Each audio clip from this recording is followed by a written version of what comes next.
নবীর যুগ, সাহাবার যুগ এবং তাবেঈনের যুগ।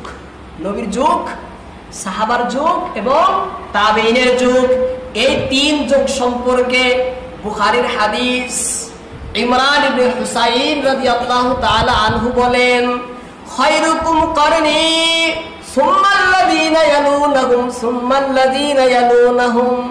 প্রিয় নবী মুহাম্মদুর রাসূলুল্লাহ সাল্লাল্লাহু আলাইহি ওয়াসাল্লাম বলেন, খায়রুকুম, তোমাদের মধ্যে, করনি, আমার যুগ হলো সব থেকে শ্রেষ্ঠ যুগ, সুম্মাল্লাযীনা ইয়ালুনাহুম, তারপর শ্রেষ্ঠ যুগ হলো তার পরের যুগ, সুম্মাল্লাযীনা ইয়ালুনাহুম, তারপরে শ্রেষ্ঠ যুগ হলো তার পরের যুগ, তারপরে শ্রেষ্ঠ যুগ হলো তার পরের যুগ।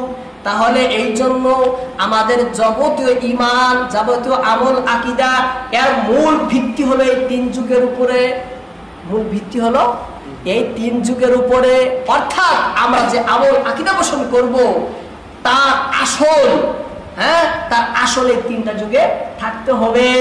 তার আসল যদি এই তিনটা যুগে নাই, তাহলে সেই আমল আর সেই আকীদা ইসলামের আকীদা না, ইসলামের কর্ম না, ইসলামের আমল না।